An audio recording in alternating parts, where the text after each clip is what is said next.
Hello. I think I'm live. Can everyone hear me? The sound coming through. Hello, everyone. Well, we know we're here. The report was out. There's been lots of analysis. I'm sure there's going to be lots of discussion in the chat. Do let me know once if you can hear me. There's a huge amount of news to cover, and my plan is that we're going to cover almost none of it. In fact, there isn't going to be a news segment tonight because there's so much news to cover again. I think we're going to need to have another news sweep up to capture all of the news that's been happening.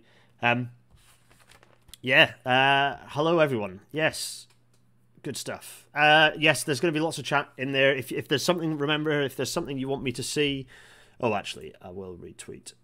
Do the old quote tweet and then pin that. There we go. Good. There's all sorts of things happening. We're not going to worry about that too much. Sorry, I was a little late there. Just to make sure that there's a lot of stuff that I wanted to capture, but I also don't want to rerun territory that we have we've trodden before. There's things we're going to go through and review and look through in some detail. But so the plan tonight, in fact, let's go big face so I can talk to you about what's going on. Hello, everyone. The plan tonight is that we're going to. There's very little to do before we kick off. Not going to do any. Not going to do any news. Have a look at the Covert Stats. We will do that. Then we'll kick off, and we're going to start. Firstly, we're going to just watch, verbatim watch the RAIB. You've done a little video, and I think it's well worth us just watching that, just sitting for 5 minutes, just watching that outright. Because I think it's good to just, before I've said anything really about it, let's just get the RAIB's line on the overall picture. We'll then go through the report. We'll skip through the summary because the summary is not hugely short, so we'll kind of skip through that.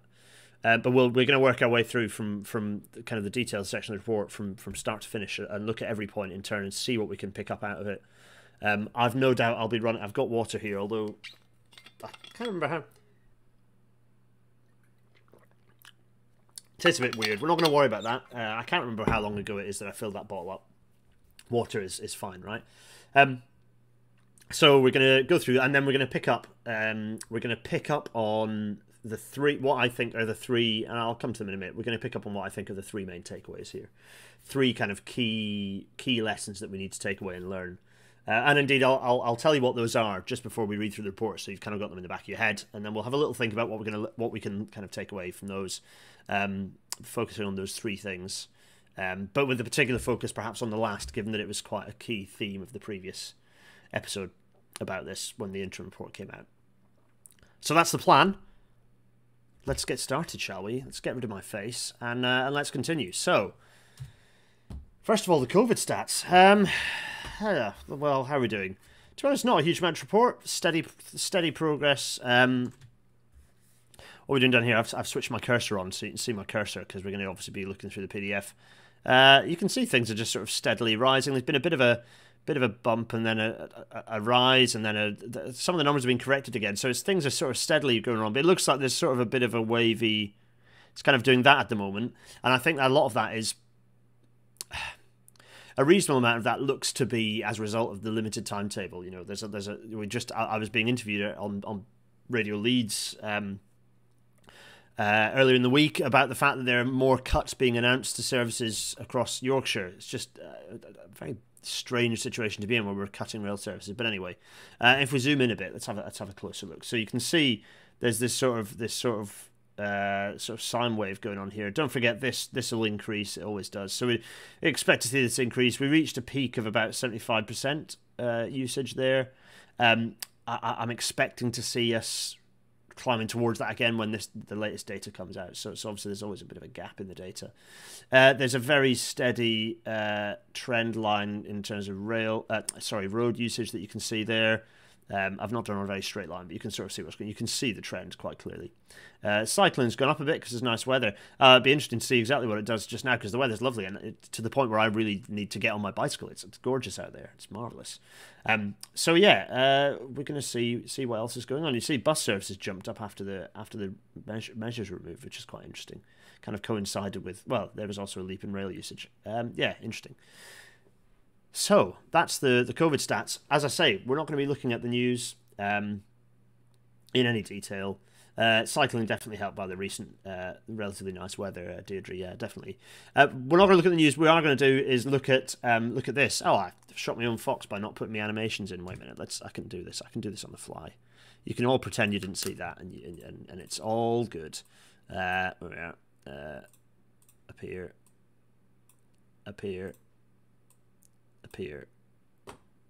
It's as if I'd planned it in advance. Right. Yes. So we're going to look at annual UK greenhouse gas emissions by transport policy intervention. So, actually, you know what? I should also. It's not emissions, just impacts. There we are. There we go. That's better, isn't it? So I've corrected this slide because I put this up as a GIF, but Alex Priestley, friend of the show, got very angry about it and accused it of being a very Lib Dem graph. So I've updated it to make Alex Priestley less angry. Alex, if you're watching, which I know you won't be, stuff it. I've fixed it for you.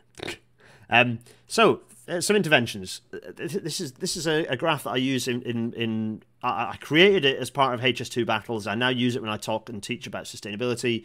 I've just done another bit of data wrangling, which is interesting in relation to embodied carbon, which I will capture. There's so much in the news, but we're just not going to look at the news today because there's just way too. Well, there's just far too much to look at, and I think it'd be better to focus on it without rushing. And I want to make sure we give Carmont full focus. So, let's see. So, 3.6 million tons of CO2 equivalent can be saved annually by decarbonising, by full decarbonisation of the rail network overnight, like that. Snap fingers, it's done. With a sufficient, with a kind of 10% modal shift towards rail, you could be looking at. You can be looking. I'm going to need to put a little bit of text underneath each of these, aren't I, just to make it really clear. With a 10% modal shift towards rail, you can achieve 9.5 million tons of CO2 equivalent savings annually. So those are quite substantial, right? But you notice there's a big gap over here, because in 2019, and these are 2019 figures, actually the 2018 figures, 2018-2019 figures. In 2019, the fuel duty freeze was already costing 18+ million tons of CO2 equivalent per year. So all of the good, everything I do in my day job, all of the good stuff that all of us do to try and drive modal shift is just cancelled out entirely by the fuel duty freeze.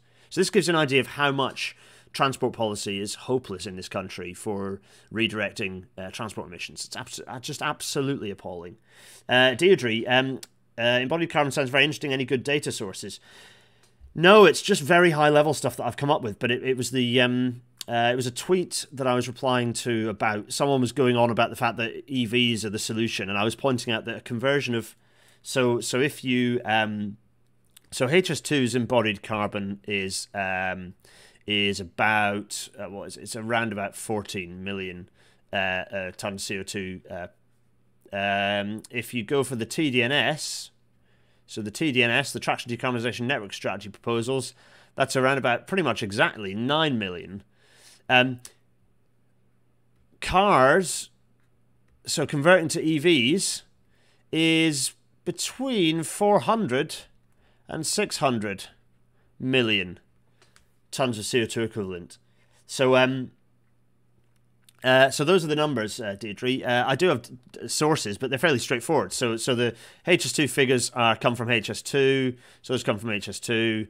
The TDNS figures goes for 680 tons per single track kilometre, and then multiplying that by the total number of single track kilometres. And the TDNS quotes that 680 tons per STK figure itself. So I'm just using their own numbers here. And it says that that's quite a conservative estimate. So that's the numbers for those two.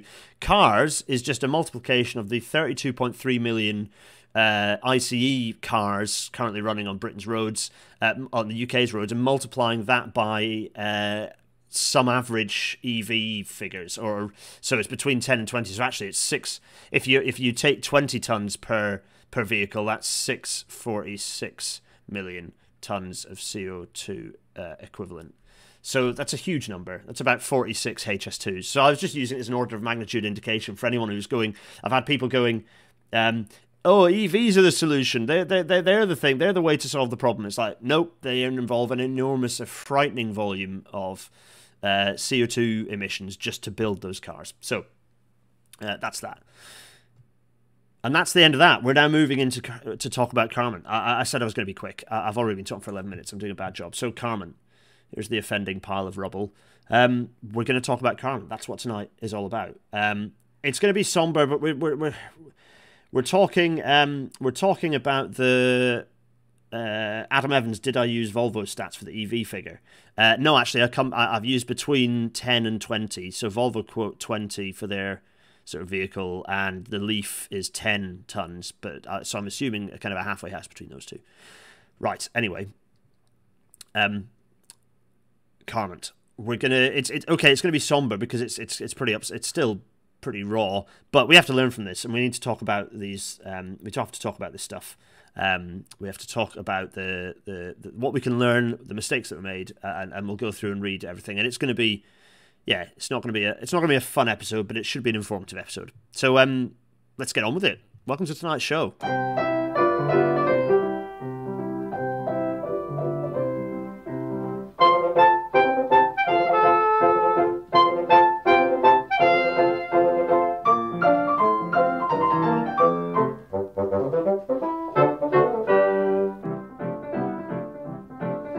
As the Intercity 225 fading away. There it goes. Oh, very nice. At some point I need to work out how to do that thing physically. We did this before, didn't we? We looked at the interim report, which in and of itself was pretty harrowing, but it was listing out all the information they did have, and detailing where there were gaps.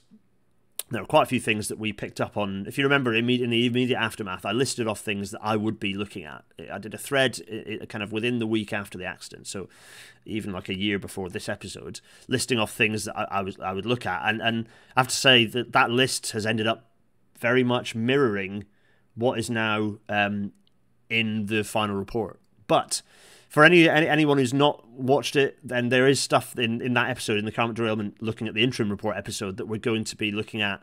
We're not going to be looking at again. We're not going to be viewing some of that stuff in detail. So it's maybe one for context. It was a long episode, but we're going to be looking at slightly different things. I'm sure lots of you have watched it already, but it's just a bit of a pointer. If you want more, if you kind of want an early look at some of this stuff, a bit of context, then jump back to episode 59, the Carmont Derailment, looking at the interim report. It's worth also saying, I'm going to put a content warning in immediately that I've hopefully not done any of it yet. This is going to contain descriptions and images from rail crashes, which can be quite upsetting for a lot of people. So this is just a content warning for anyone listening, for anyone watching. That this is that it's if that's going to upset you, then either do what you need to do to prepare for that, or maybe don't watch this one and rejoin us next week. But there's going to be a lot to learn from this. So while some of the images are going to be pretty upsetting, pretty harrowing stuff, I think it's worth us diving through this report in good detail.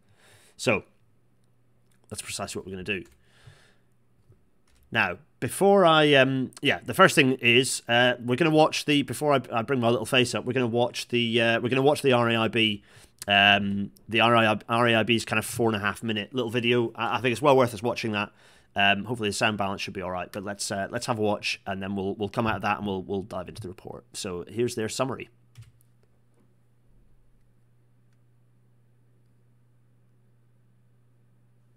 Just before 9:37 a.m. on Wednesday the 12th of August 2020, train 1 Tango 08 collided with debris that had been washed out from a drain onto the track at Carmont, near Stonehaven in Aberdeenshire.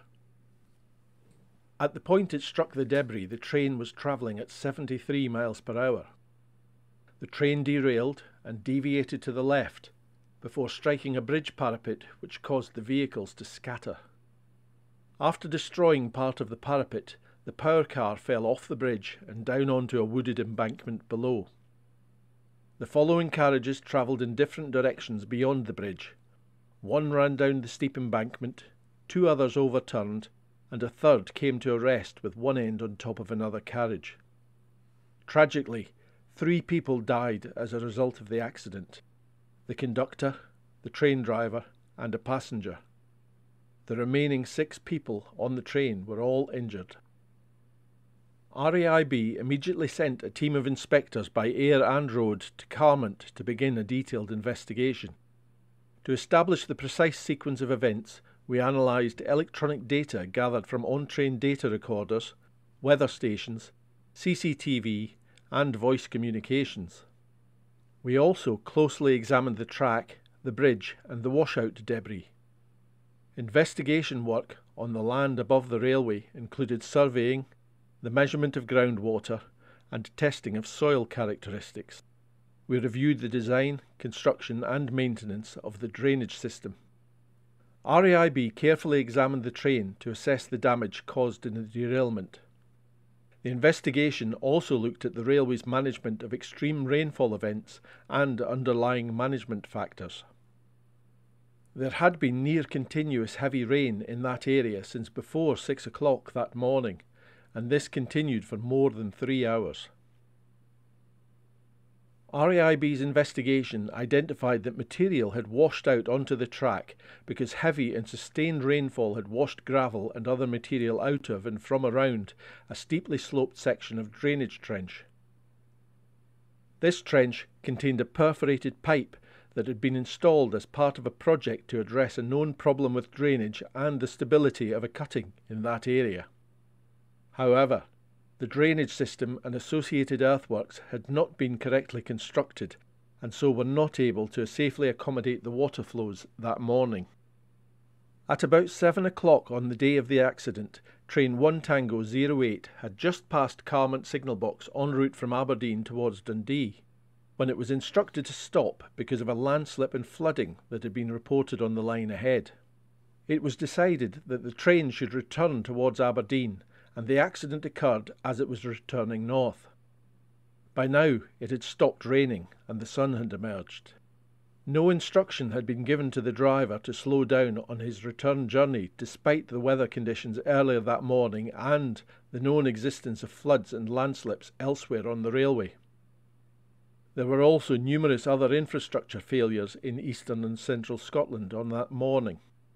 The railway's rulebook made no general provision for imposing speed restrictions following extreme rainfall events like this, and control room staff did not have the information, procedures or training to manage a widespread and complex weather event of this type.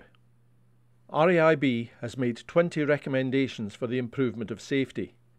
These cover important safety learning in areas such as how the railway manages extreme weather events, the management of civil engineering construction activities, management assurance of railway control functions, train design, and applying learning from previous events.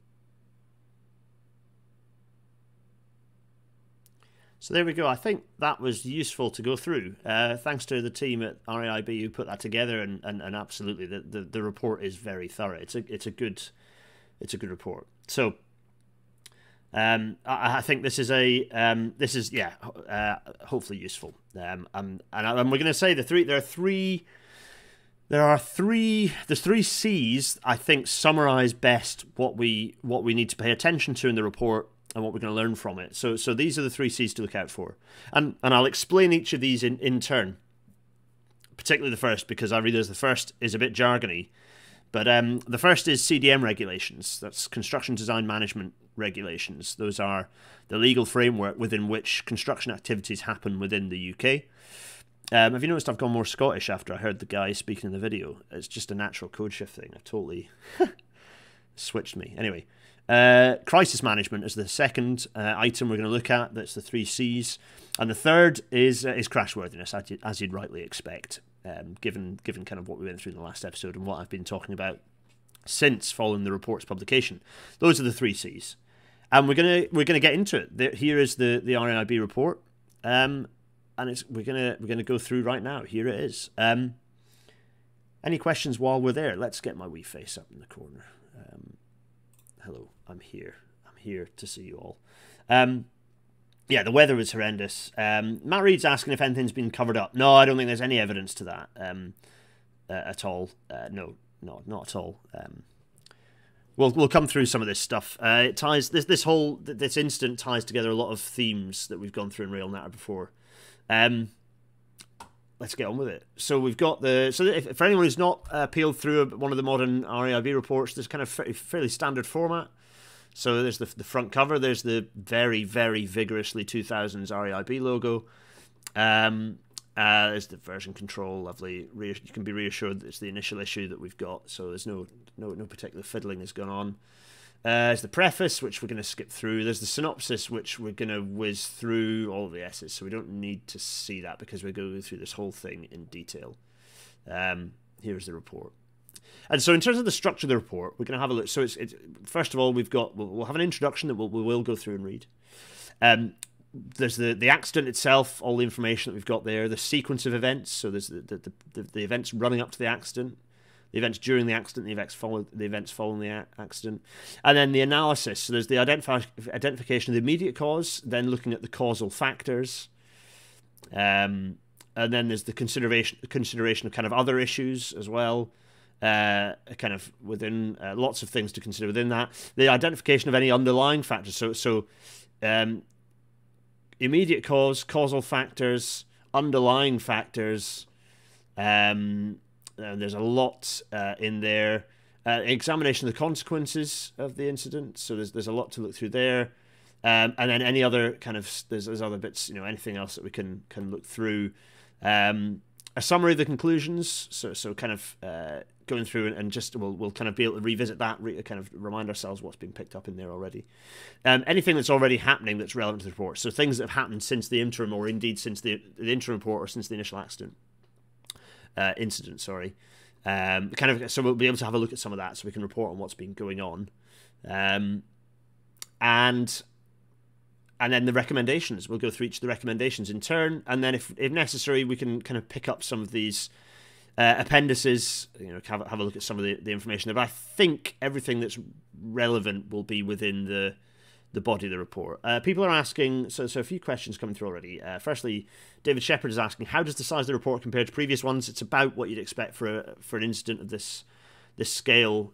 Grey Rig was kind of a similarly significant. Well, actually, this has a lot of it particularly because of the complexity of the three kind of interlinked issues. There's a lot of, particularly the kind of the causal factors in relation to operation, crisis management. That involves a lot of evidence. So, yes, I think it's a bit more chunky relative to, for example, Grey Rig, but it's not dissimilar. I think they haven't gone into the level of detail is about on par. There is an executive summary. Well, no, there's a large synopsis section, but I think rightly so. They've not compressed it into a one pager because I just don't think it's the right scale. So let's see. Eddie, okay, there's some questions coming through that I think we'll start to answer as we go through.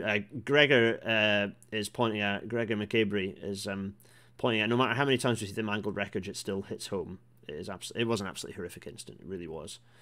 So let's start working our way through. So here's the introduction, and it's just a bit of scene setting. So metric units are used in the report, except where it's normal railway practice to give speeds and locations in imperial units. So kind of normal railway practice. Where appropriate, the equivalent metric value is also given. The report contains abbreviations and technical terms. Well, if I refer to any of these without translating them, you know what to do. Always call me up on it. Just put an at, and I'll describe anything that I kind of any jargon terms that I use that you don't understand. Give it a shout. Give me a shout. Sources of evidence used in the investigation, including Appendix C. Details of railway standards, reference to the report, included in Appendix P. Okay, fine. At the accident site, the down line carries northbound trains travelling towards Aberdeen. The up line is used by southbound trains travelling towards Dundee and Perth. Positions on the railway described as the distance from Carlisle via Perth and a now closed route through Forfar. Our wonderful railway and its confusing datums. Some positions are given using chains. Hopefully not many of them. and then left and right relate to facing forward on the train being described. Minor inconsistencies in the time clocks used by various data sources have been dealt with by recalibrating to British summer time, where rounding is appropriate. Times recorded to the nearest second are rounded down to the nearest minute. There we go. So there's a bit of introduction for us, and here we go. So here is a summary of the accident. Actually, I'm going to get rid of this whackum because we don't need it at this point. At around 9:37 hours on Wednesday, the 12th of August 2020, a passenger train collided with debris washed from a train onto the track near Carmont, Aberdeenshire, following heavy rainfall. The train, 1 Tango 08, was the 0638 hour service from Aberdeen to Glasgow, which was returning towards Aberdeen because the line to the south was blocked by landslip. So we know this stuff. We've seen the summary. I'm not going to read the whole thing, by the way. This isn't an exercise in just reading out. We're going to kind of go through and pick out the things that are relevant. So we know where the accident occurred. We know that it occurred. We know which bridge it occurred on. It occurred next to the 221 milepost. Here's kind of the image that's been the press image, the high resolution press image that's been doing the rounds. So we know that there's bridge 325. We know what happened. We kind of described this in the previous episode, didn't we? So we know this stuff. We kind of gone through the what's happened. We know the organisation involved: Network Rail, Abellio, ScotRail. We've seen this image and the kind of description of what's of kind of what happened, the final position of the train. We understand the stuff. We understand the bridge was over the Carron Water. We know kind of the layout of the left-hand bend approaching, and then the reverse curve over the bridge. We've seen this imagery, I think, last time as well. So we've got all the other organisations, So Angel Trains are the Roscoe, the rolling stock leasing company that own the vehicles. Wabtec are the ones who did the refurbishment to the new stand, kind of to updating them to the Inter 7 City sort of style. Let's see. So Carillion, I will pick up some questions, by the way, but I'm going to I'll make some headway and then I'll pause and look back through questions. Carillion are the civil engineering contractor, RIP, who no longer exist, but they went into liquidation as we see here. But they were the ones who built the drain. We'll get there. Arup are the ones who designed it. Story, they were undertaking scour protection works at the time of the incident. Amy are the ones who, and for a long time, have done the inspections of earthworks and structures, and so all these organisations, including the liquidator and special managers in respect of Carillion, freely cooperate with investigations. So there we go. So everyone got involved and didn't get in the way of things. Again, I think we're going to whiz through some of this prep because I think everyone knows this stuff and we went through it in detail beforehand. So we don't need to. So we're going to be focusing more on the specifics of what happened. So there is a question here from Lewis, which is worth just. Yes, Lewis Bergen. I'm lagging behind. But question: are the findings by the RAIB sent to other institutions around the world for their learning? Generally, I think people will have. Yes, they do get sent around, actually, but they generally get picked up for learning by those other organisations. So the RRB make it publicly available, and it's there to be picked up by other railway undertakings if needs be. So we know the train involved, but let's not dwell on that. We know there's an HST. We kind of know the infrastructure as well. We looked at this. We know that Carmont's signal box was very close to the incident. So there we go. Yeah, that's the rail infrastructure. So fine. It's absolute block signalling using a mixture of semaphore and colour light signals. Okay. The route control room is at the signalling centre, the West of Scotland signalling centre in Cowlairs, which is in Glasgow. What else have we got? This is kind of key. There is evidence of previous landslips or rockfalls affecting the railway cuttings between Carmont and Stonehaven. Network Rail expressed the view that the extent of instability was not unusual in earthworks of this age and type. A landslip in 1915 caused the train to derail at a location a short distance south of the accident site. Deterioration of the cutting slope on the west left-hand side of the railway, including a landslip which blocked both lines in 2008, resulted in Network Rail instructing Carillion in 2009 to commence planning improvement works. Arup did the design for these works. which they did some kind of rockfall netting. They designed this new drain running along the top of the west side of the cutting. The new drain was necessary because an old crest drain was not functioning effectively. The historical drainage is described in Appendix G. Okay, so there's some historical drainage that was replaced, and we'll get to the detail of that momentarily. So in December 2010, so 10 years before the incident, really, Network Rail instructed Carillion to build this work, kind of the design. New drain was installed in 2 phases. First in 2011, the second in 2012. It comprised a certain size of pipe, sort of in a gravel-filled trench. So that's a filter drain. So it's kind of the water filters through that into the pipe and gets carried away. The specification required no more than 5%. So there's a lot of stuff. We'll get into the detail of the drain. There's no point dwelling on it. I kind of want to make some headway. So this describes the drain. It describes.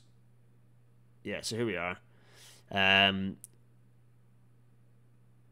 final. Yeah. Okay. So this is just describing the kind of the shape of the drain. So here's the gravel-filled drain. You can sort of see it here, right? And this is sort of a bit of a diagram explaining what the French drain looks like, what the filter drain looks like. So you've got surface water flow, and generally you've also got subsurface water flow kind of percolating through the soil. You've got the perforated pipe, and that's sort of above it has the gravel-filled trench. Below it, it's not perforated; that carries the water. And then the downslope on the other side, there was sort of a geotextile permeable sheet on the upslope face of the trench and over the top of the drain. Fine, okay. So that's as it was found. It's worth noting that's as it's found, not necessarily as it was designed. And so you can see the kind of the. Is this all right, by the way? Can everyone sort of see this? There we are. So we've got there's the drain there. We've got the steeping, the sort of crest drain going kind of steeply sloping down the hill and then meeting the drainage parallel to kind of at the level of the track. So there's this sort of top of the hill, steep sort of crest drain, and then meets the drainage at the bottom of the hill. Sort of next to the bottom of the cutting face next to the railway. Yeah, so there we go. So there's a description of the bridge, which isn't hugely relevant or interesting, and we've got a description of the staff. So the driver, the conductor. The driver was actually a trainee driver from 2013. But they'd been driving. He had been driving the train since 2013, so that's 7 years of experience. But the specific train in question, he'd only been driving since February 2020, but that's not particularly an issue in this situation, as well as we'll see. Conductor had been on the railway for 37 years as a driver until 2005, and then as a conductor. In 2018, bearing in mind that they're competent to drive HSTs for ScotRail, it made sense because those trains only arrived with ScotRail kind of quite late in the day. They were only running them after the kind of the big rolling stock reshuffle in 2018, wasn't it? So we've got another conductor was travelling to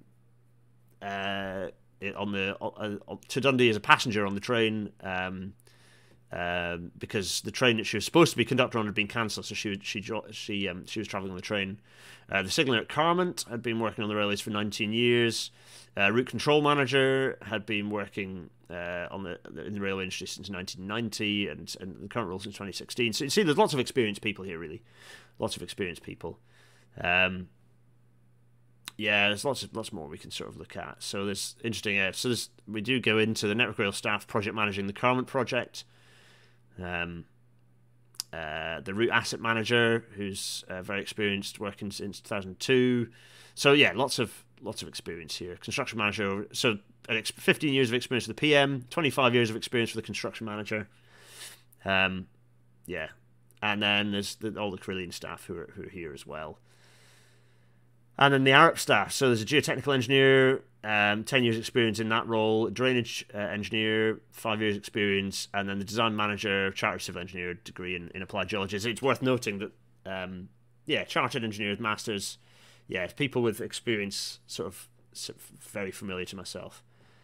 Right, external circumstances. So So on the 11th of August 2020, the day before the accident, bands of heavy, locally intense rainfall moved northwards across southern Scotland, the Central Belt and the Grampian Mountains. In fact, we've gone through this a bit, haven't we? We know that there's extreme rainfall. So we can see here, locally intense rainfall, huge amounts of rainfall, 90% of the average rainfall for the whole month falling kind of the nearest location from the accident site for which data is available. So huge amounts of rainfall in a very short space of time. You can see here the rainfall kind of coming up through a huge amount of rainfall and very, very extreme surge of rainfall here. That sort of that day. Kind of through the day, so you can see through the day. And then the next day, it's sort of early again. You've got these extremes of rainfall again, and actually particular extremes very, very close to site. So very close to the area, locally it's in the area around Stonehaven, just hugely intense rainfall kind of passing through. Yeah, so you can sort of see that there. Yeah, always not good when dates are mentioned in a disaster podcast. Yeah, we're closing in on it, I'm afraid. So, there's images here showing the conditions on a road near Carmont at about close to the time of the accident, actually, there. So, I mean, it's not a very good image, but basically that's a lot of standing water on the road. So, huge amount of water, too much water that can fall and then drain naturally quickly away. I'm just going to have a drink of water because I've got a pounding headache. Just a sec. So, and again, I'm going to whiz through because we went through this sequence, didn't we, last time? So I don't want to. I kind of want to focus on the learning. So I'm not going to go through super high quality detail of the sequence of events. So we know that there was heavy rainfall. We know that there was chaos of trains in all directions because there were so many extreme weather event incidents, extreme weather incidents on the railway that required management. So you got flooding, landslips, and other infrastructure failures as a result of the extreme weather. So huge numbers of problems being managed by the control. And we know that we had the trains passing. We did this last time, and it hasn't changed. That's up to date in the interim report. So we've got so this is the other earthwork. The other landslide that's sort of washed out railway, flooded tracks, so pretty extreme conditions locally. So everyone's in kind of crisis management mode, or attempting to be. And so we know, so there's a discussion of like how the train's kind of reversing, what was happening. So there we go. So that now we're kind of getting to the crunch of it. So at 9:28 hours, the signaller used the GSMR radio system. So that's the standard radio system used across the rail network in the UK to speak to the driver and authorised him to return north to Stonehaven. Train 1 Tango 08 moved off and crossed over to the downline near Carmont signal box. CCTV from the forward and rear facing cameras on the train shows that the rain had stopped and the sun was shining as it passed Carmont signal box at around about 9:34 hours. Train speed then increased towards 75 miles an hour, the normal maximum permitted speed at the accident site. While train 1 Tango 08 was stationary to the south of Carmont signal box, witness evidence indicates that the conductor was speaking with passengers and regularly checking on their welfare. At or shortly after the time that the train started to move northwards, he walked through the train and advised the passengers that only the door at the northern end of the leading coach would be opened at Stonehaven. Therefore, any passengers who wished to leave the train at this station were asked to move to that coach. Interesting. After passing this information on to passengers, the conductor stood in the northern leading vestibule end of coach D, where he remained until the accident.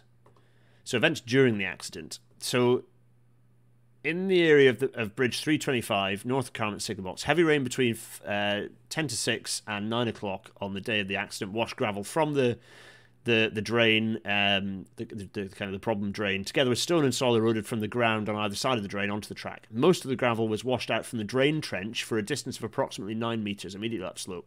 Okay, so we've had the washout. Modelling indicates the washout was probably between 8:15 and 9 o'clock, so that's about 38 minutes before the incident, isn't it? So, yeah, so here you've got an aerial view showing the extent of the washout. You've got this is scaffolding erected after the accident. You've got the exposed pipe. I know that's very dark, but hopefully you can see it. You've got the exposed pipe. I wonder if it's going to be sensible for me to zoom in on some of this stuff. I think it probably will be, won't it, when it comes to the... Yeah, Coach D was at the front of the train, yeah. towards the front of the train. I'm not sure it's the one furthest to the front. So you've got, so you can see this kind of washout here. You can see there's this gully that's formed, the washout here, the top end of the washout where it was grass. It's just washed out and it's kind of disappeared off down. It's not good.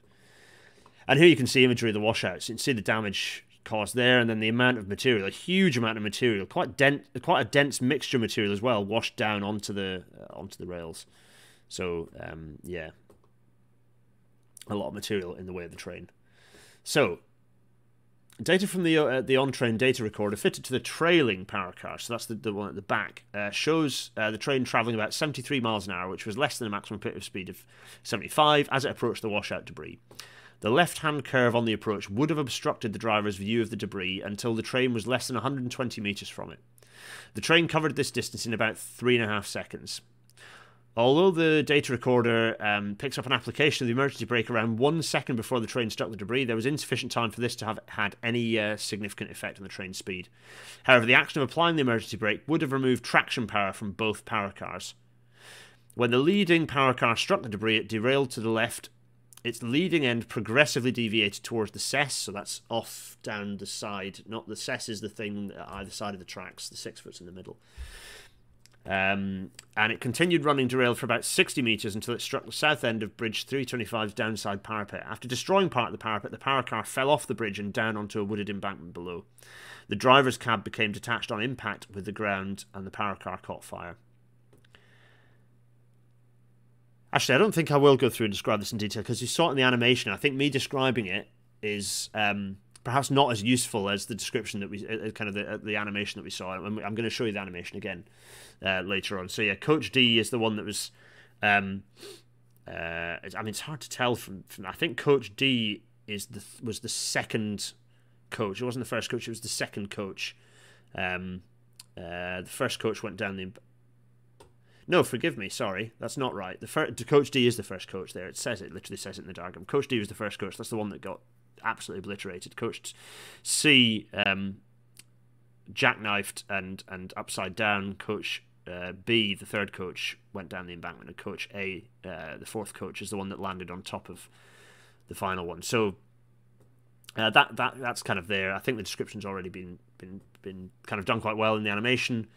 So that was the behaviour of the train in the derailment, the damage sustained, are described in more detail in paragraphs 453 to 469. So we will read through that detailed description of the behaviour of the vehicles. The description is harrowing. What I'm going to do is we'll read the detailed description of exactly what the behaviour of each vehicle was. I've always found that to be a little more valuable for learning what happened, what went wrong.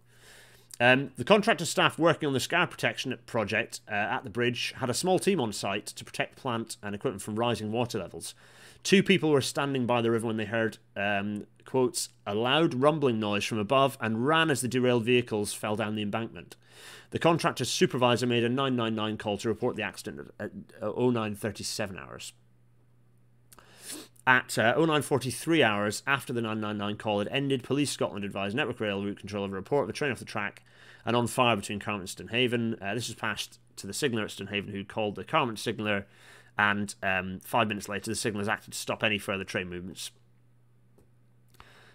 So then you can see, the contractor staff, the story staff, provided initial assistance to the injured people. They also used a small excavator that was on site to move their portable fuel tank away from the scene and to place a timber mat across the river to make a temporary bridge to access the site. So immediately they started.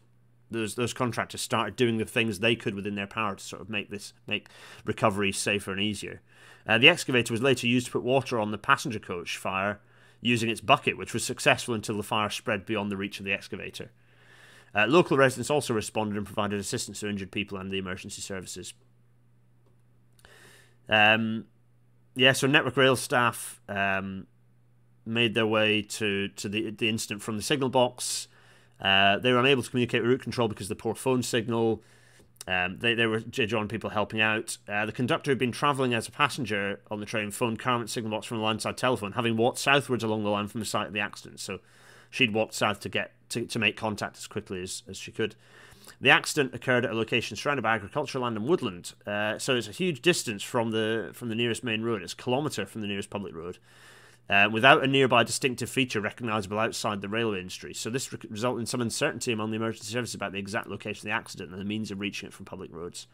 So there's a bit of a problem there, not necessarily a communication challenge, but an issue in actually communicating the best access point. Despite these challenges, the first Police Scotland responders got to the scene. What's that? Nearly just about half an hour after the derailment, and the ambulance about another 6, 7, or 8 minutes after that.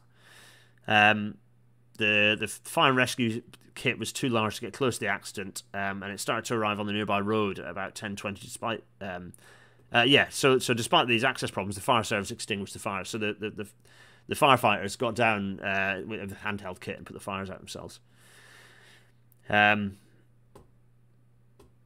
So we can see here that it took, so there's the transfer of the site.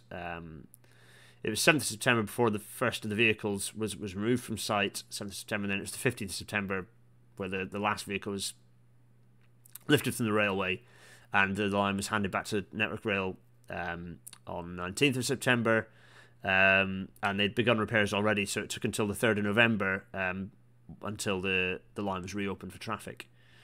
And investigations on the land above the railway continued until April 2021. This included digging trial pits and boreholes to identify soil types and field drains, to undertake on-site measurement of groundwater, and generally to recover samples of soil and gravel for off-site testing, so they could get a really good geotechnical understanding of the issues there to feed into the report. This is why I did a content warning, because this is pretty harrowing. So we're into the analysis section. This is obviously where we're going to spend a lot of time. The train derailed. So this is the format of RAIB reports. Is they state the obvious. They highlight that statement of the obvious, and then they provide the evidence justifying it. So the immediate cause was the fact that the train derailed because it struck washout debris, and you can see the front-facing CCTV. This is the final frame recovered. So this is what the driver saw before. This image is what the driver saw before they, it's the last thing they saw before they're actually striking. It's pretty frightening. I'm not going to name everyone involved, because I think it's until the end where we'll spend a minute just sort of thinking on what happened. But I'm going to continue to name them as driver, conductor, and I think feels like the right thing to do. So that's the last image there. You can see that's the kind of the zoomed in, from the frame there, and then the footage of the rear. The view from the rear train, you can see it having gone through. You can see the water flowing through there. You can see it. I know it's quite small for anyone watching on their phone, but you can sort of see. Yes, so it's pretty. Yeah, so you can see the train's gone through it. So by that point, the front of the train will have already been falling off the bridge, actually, given its length and the distance it will have travelled. Or certainly the train is, the accident will have been well through the process of the accident there. And so we can see kind of, so how they know this is from the CCTV images of the train, grooves cut through the debris which are consistent with the passage of the train through. So this is just showing that detailing the evidence of precisely why they know that's what happened. Sleeper damage is consistent with the impact from several derailed wheel sets. You can see there's the washout debris covering the track. You can see the grooves cut by the wheels of the train through the debris. So you can sort of see those grooves. Washout debris covering both running rails and the downline. So we know this stuff. We know this is the immediate cause. And this is an explainer. You can see an explainer here showing how this is the classic way of understanding precisely what the dynamics of a vehicle's derailment are. Those come from looking at flange marks on the railhead. It's because the rails are strong. You can, even if they've been shattered, you can piece them back together again. And the marks of a flange, the actual flange tip here of the wheel, they're very distinctive, and you can trace them very carefully and clearly. So you can sort of see there. That's explaining how that works. And there's lots of detail here going into that. We can see what happened. So it's kind of explaining what's happening. So this is I just want to check that I'm not going to go through. So this is talking about angle of attack of the flangeways, talking about what happened. Observation of the derail wheel pass and the ballast. So this is just explaining how they've understood the dynamics. And I don't need to go into. I think you can read it, but this is just an explanation of how they understand it. A kind of explanation here of the forces, and we'll go through exactly how each vehicle behaved through. We'll go into detail and about the damage to each one as well. So some stuff about the pre-accident infrastructure condition. Ballast depths on the approach to the bridge were not exceptional for this type of location. No evidence the ballast profile was non-compliant, so that's fine, good. Talking about ballast depths, so it's basically saying the infrastructure was fine. Bridge 325 was not causal to the initial derailment, but the presence of the structure and the way in which its upper parts were constructed affected the consequences as explained above. Yeah, so the fact that it didn't have a robust curb and a parapet that's strong enough to keep the train within it contributed to the fact that it fell off the bridge. Instability of the cutting slope, excluding material washing the drain its immediate surroundings, was not a factor in the accident, as demonstrated by the composition of debris. Yeah, the debris was from the drain, not the slope itself. Maintenance status of the train. So following the accident, RAIB examined the maintenance and overhaul records. So you can see here, power cars were compliant with ScotRail maintenance plans. That's fine. No outstanding defects or other maintenance issues relevant to the accident were recorded. A similar examination of the coaches found no outstanding defects or maintenance issues, with the exception of the deferred overhaul on Coach D. So that's the leading coach discussed below. The coaches were fully compliant with their maintenance and overhaul plan. Coach D was due to receive a C6 overhaul in February 2020, but this had been deferred as required by ScotRail's safety management system. ScotRail had carried out a risk assessment justifying this deferment. RAIB has carried out a review of the content of the deferred overhaul. Such an overhaul would normally encompass works such as inspection and rectification of vehicle corrosion. However, such corrosion works had been carried out when the vehicle was fitted with power-operated sliding doors. None of the remaining deferred tasks would have had any effect on the cause or the consequences of the accident. So that's a kind of a key paragraph to read out and understand.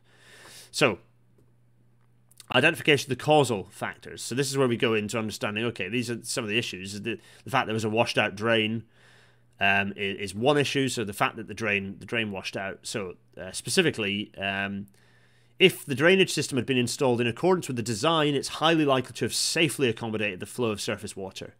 However, as installed, so the design was fine, the installation was the problem. The drainage system, as installed, was unable to cope with the major flow coming through that day. This occurred because the gravel in the drainage trench was vulnerable to washout with large flow. And it's also because Carillion did not construct the drain in accordance with the designer's requirements. There's a lot to learn from me personally and my colleagues in this. This is why, yes, this is kind of there's going to be a lot to pick out and focus on here. The RAIB also identified the following possible causal factors. So Network Rail's project team were probably unaware that the drain was significantly different from that intended by the designer and therefore did not take action. So there's a key causal factor. Another one, Network Rail's processes that were intended to ensure a managed transfer of safety-related information from constructor to infrastructure manager were ineffective, as built. And the next one was no action was taken by Network Rail or Carillion when water flow in Gully 1 caused slight erosion to the gravel surface of the new drainage trench before the works were completed. So those are some issues there. With regard to railway operations, RAIB identified the following causal factors. So if you like, that first thing there was the CDM stuff, the construction design management stuff. Really critical. This next stuff is about crisis management. Network Rail did not have suitable arrangements in place to allow timely and effective adoption of additional operational mitigations in case of extreme rainfall. It's a bit of a mouthful. Basically, they're saying if there's lots of rainfall that wasn't forecast, there are no arrangements in place at the time for Network Rail to adopt extra mitigation, extra operational mitigations, so pulling in extra staff and things like that. Although aware of multiple safety-related events caused by heavy rain, route control staff were not required to and did not restrict the speed of the train on its northward journey from Carmont to Stonehaven. Something that should have happened, didn't happen. The next thing is that the signaller and driver were not required to and consequently did not restrict the speed of the train to below that normally permitted. So there's a mixture of route control staff and the signaller and driver not being required to reduce the speed of the train. So it's a shortcoming in operational procedures. It's not the fault of individuals in that situation. It's the fault of procedures. So this is kind of where we get a highlighted bit. Had the drainage system been installed in accordance with the design, it's highly likely to have safely accommodated the flow of surface water. However, as installed, the drainage system was unable to do so. So this is kind of then looking at this in detail, and we're now going to go through these things in a lot of detail. So, this is kind of the really key. So there's lots of chat going on in the side. Hello to everyone in there. Good discussion. If there is a particularly key thing, do at me. But I've been glancing over and I'm kind of addressing all the added things that I think are relevant. So there was as we've kind of discussed, there was a scheme needed a new drainage scheme was required, and that was installed in 2011, 2012. Over kind of in 2 installations. The drain was intended to accommodate flows with a 1 in 100 year return period. So that's a return period is the expectation of we will be able to accommodate the 90th or the 95th percentile flood expected within that 100-year period. The science of return periods can be a bit fiddly, but that's often they are based on, potentially you always have to evaluate what they're based on, because quite often they're based on outdated flow data that is not accounting for climate change. Or not accounting for it well enough. However, the design assumed that water reaching the surface of the drain would be distributed along substantial lengths of the drain, the normal way in which this type of drain operates. So rather than, so you design that you're kind of getting an average flow, kind of, and I'll show you the pictures in a minute. In fact, let's look at the pictures. So you can see here, this is the sort of the aerial view. And here's the catchment topography, so the colour represents altitude, so you can sort of see the steepness here. You kind of the top of the hill, and then it kind of flows down towards the railway there. You can sort of see it happening. That's kind of a couple of useful pictures to show. And the intention here, so this is the design drawing, right? This is the design, which I think is relevant, absolutely critical, in fact. So the design is such that there's a reasonably even flow of water flowing down the hill into that drain. So you have a drain that kind of goes down the hill, a relatively even flow of water down into that drain, which means that the design doesn't have to be, you don't have to design for a huge amount of focus flow. Your design is such that it can cope with a reasonably high flow, but it's distributed down. So you've distributed it down the pipe, right? So there we go.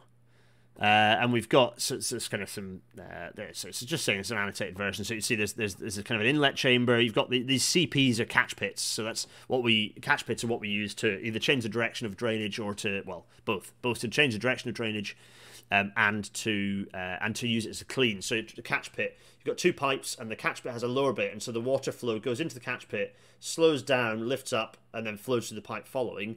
That means that the fact that it goes down fills that up means that leaves and crap can kind of build up in there, and you can there's a lid on top. Take the lid away, go in there, fetch the stuff. The flow of the water makes sure the pipes aren't full of crap. Just the catchment fills with stuff. That stuff gets taken away. Access through the catch pit lid.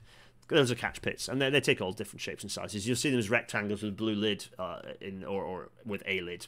In modern drainage, it's generally a blue lid. You see catch pits around on the railway quite often. So there's several catch pits you can see here. It's a very familiar looking bit of drainage design. You've got the kind of the blue lines there showing the rail running edges.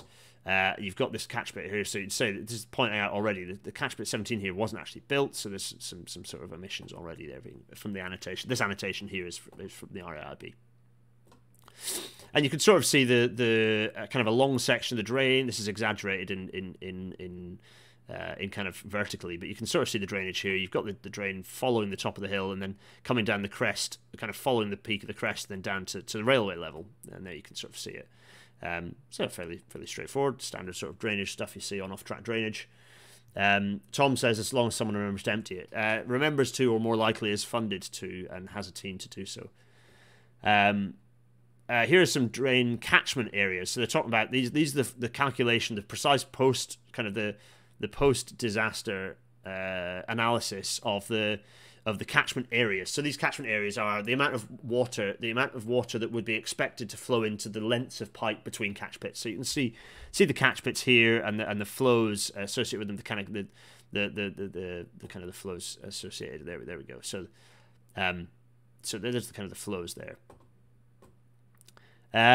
So before construction of the drain, most surface water reaching the funnel would flow into a ditch running along the lower part of the funnel, designated the pre-2010 ditch. So there was a bit of a ditch that ran into a funnel, and then that went out here. So that's the pre That was the acknowledged problem drainage design. That before this ARP design, there was an issue there. That's what the ARP design was fixing. So here we've got some. We've got sort of. Yeah, here we go. So. Right. So what we've got is this is the section between catch pit 18 and 19 down here. And we've got this gravel fill over the perforated section and then over the non-perforated section, so the pipe without perforation.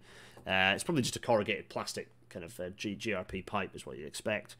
And you can see here that this then gets filled up with locally won material, so just stuff they found in the field. Now, what's really relevant, so this is the pre-construction funnel details on the kind of the... This is on the post 2020. Basically, this graphic, I think this will get... Let me just flip through. Yeah, this gets picked up in a minute. So this is just describing what it was before and after, and kind of... So here's a sketch plan showing the drain layout and nomenclature. So here's the kind of the pre-track drainage before it was then fixed. So this is what the drainage used to look like. Fine. Then this is again showing the kind of the pre-design arrangement. This is what's relevant. This bund. This bund was not part of the design. This bund was constructed by Carillion. As understood, I think we'll get into the detail of that momentarily. This bund here is, and you can sort of see it in this. This is a kind of a LiDAR view showing the kind of the topography, so you can sort of see the shape. There's mostly the vegetation is kind of hidden away. You can sort of see where the drainage pipe went. You can see where it washed out. You can see this gully that's been built, and we're going to get to this.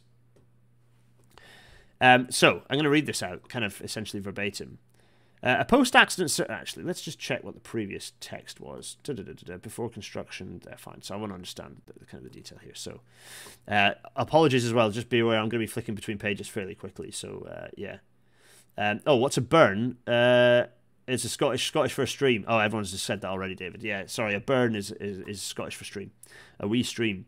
A post-accident survey conducted over several days as the gorse cover was carefully removed from the funnel surface located a bund, an artificial ridge, which was almost certainly absent before the drain was constructed. This bund intercepted most water flowing into the funnel and guided it towards the new drain at a point about 7 metres upslope of CP18. A gully with a shape consistent with being caused by water erosion had formed on the upslope side of this bund and is designated Gully 1 in this report. Okay, fine. Another gully developed in the lowest part of the funnel on the line of the pre-2010 ditch and passing close to CP18. Okay, fine. So there's fine. So basically, the site inspection found that the stuff on the track was mostly this the gravel-filled drain which had been washed out. It was most of the material that was actually washed out from the drain. Let's see what else. So yeah. Okay, so that's all the evidence of the stone. So it's kind of not hugely... Okay, let's have a look at this. So, AECOM, big old AECOM, got involved to kind of do some of the post... they reviewed the drainage design, so they basically act as a check, for the RAIB. They looked at the drainage design to understand how effective it was. This design from a long time ago. So they're looking at the design from 10 years ago, but that's what they're doing. They also did testing of soils in the area. They also designed the scheme as built, so that they looked at the as built scheme based on what was surveyed by the RI after the accident. Yes, so they also kind of and this is all in collaboration with the Met Office, who obviously had the kind of the rainfall data as well. Okay, so this is just some evidence of the material being looked at. Fine. Interestingly, these are taken by the fires by Police Scotland. You can see organic growth in the base of the gully. So this is the gully. It's a very steep, washed out gully. So this is the bund here, this weird bund, and then the gully that was formed, washing into the drainage system. So you see, this is this is already washing through. There's a picture of the drainage system washing through as well. So here's the rainfall. So here's the Met Office analysis of the rainfall data. So they're looking at how much is falling on the site, a huge amount. So they get the return period for this event. It's a 144-year return period using the methodology that had been used in the design, and then using the more updated methodology, so accounting for climate change a little bit better.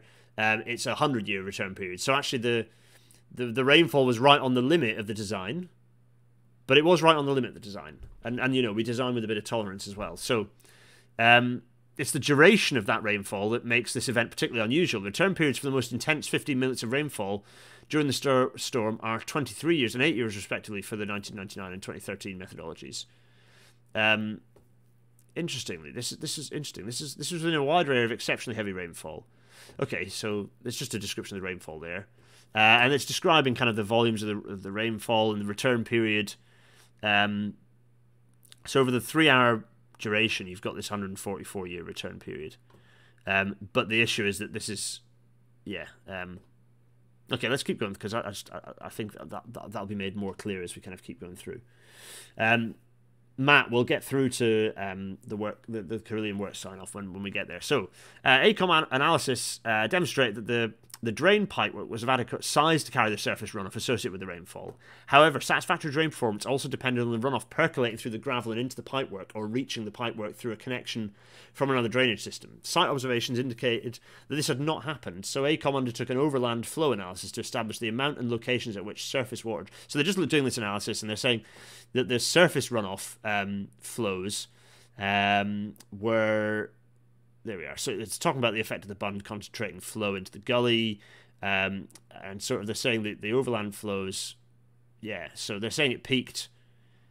Yeah, well, it's kind of irrelevant if we don't understand what the relevant, so I won't even read it out. But basically, it's kind of going through, they're saying they estimated that 14 litres per second of water could percolate through the gravel into each metre of drain, but at the point at which the gully was directing the water, there was a flow of 140 litres per second. So that's 10 times the rate of of kind of acceptable design percolation into the system as a result of that bund creating this concentrated flow of water. So there we go. So in order to address uncertainties, okay, they're doing some testing. Okay, so AECOM doing lots of tests. Here's them doing some analysis, kind of the best guess analysis, and you can see there's some flow into the burn. There's some water flow going here, so the burn directs some water, the little stream. The water flow going here into the drainage system, reasonably well distributed. But you'll see there's a lot of empty space. This white here is because the water is not distributing evenly. It's being focused down on the other side of that bund and into the gully, and then into the drainage system. So, so they're looking at some of the flow rates. So there's lots of detail in flow rates, but I think that's quite clear.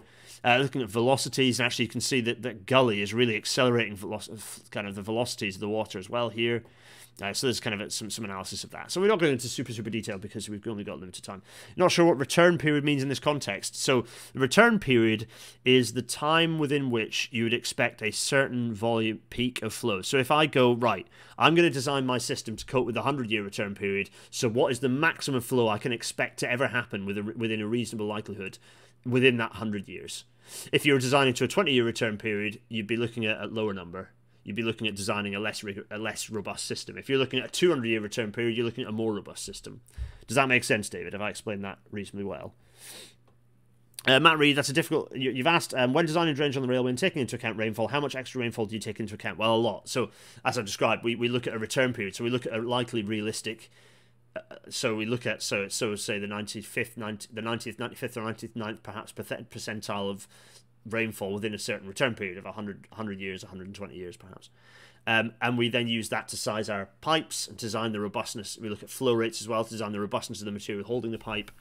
And we add safety factors onto that as well. So it's not just that number, we also add a safety factor, as with any design. And so here's a kind of looking at the kind of the deposit. So this is looking at the amount of flow, and so the washout design consideration. So the washout was in part a consequence of the relatively steep drain slope of approximately 1 in 3. AECOM has not identified, and RAIB is not aware of any requirement or good practice guide which would suggest this was inappropriate for the intended use of the drain. Guidance had been available since before 2010, suggesting the slope would be inappropriate for drains and pipes used in some other circumstances. ARAP's response to a query raised during construction demonstrates it had assessed washout risk in the context of surface flows reaching the drain in a way which allowed them to percolate through the gravel and into the pipe, the intended method of operation. It had not considered, and there was no reason for ARAP to expect, water reaching the drain as a concentrated flow, such as that from this gully that the Bund had created, right? Gully 1, as we're referring to it. A complete blockage in the non-built catch pit or the other catch pits would have caused a washout of the gravel during periods of heavy rain. Yeah, so they're saying this could have resulted in debris. There's no evidence that this risk was assessed during the design process, the risk of a blockage in the control period. ARAP state there's no requirement to do so under the design approaches advocated by Network Rail, the National Highways Authorities, or Sewers for Scotland. So, given the low likelihood of such a blockage event and the low likelihood of recognising the potential consequences for railway safety, it's unlikely that undertaking a risk assessment would have resulted in action affecting events. So basically preventing the washout, as these are not related to a pipe blockage. So the catch pit, they could have designed the catch pit slightly differently to avoid that, but it wouldn't have made any difference this time. It's maybe something to consider. But then, as designers, we expect a reasonable level of maintenance and care. So we'd expect that that we don't design drainage systems to accept blocked catch pits. We assume that catch pits are going to be maintained clearly, because if not, then we'd end up with a huge, monstrous kind of drainage system beyond anything that would be usefully installed. Drainage is already quite substantial when you design it properly. It's worth pointing out that drainage very often gets designed at far less than designers specify. So it gets built at far less than designers specify. We might just specify a 350mm pipe diameter. It's very often that the designers might have a 255mm or 250mm or whatever in the depot, and they'll just use that. Designers may specify, e.g. 350mm, the contractors building it might well have a smaller diameter pipe in the depot, available for them to build, and they might well just build it like that without much kind of thought to it. So it does happen. Let's have a look. So we're getting to the fact that the Carillion did not construct the drain according to the designer's requirements. So we're getting to the point that so the summary of rainfall and drainage analysis. In summary, RAIB concluded the washout occurred because a bund running across the slope, perpendicular to the railway, had concentrated flows into Gully 1 to the extent the capacity of the drain was exceeded.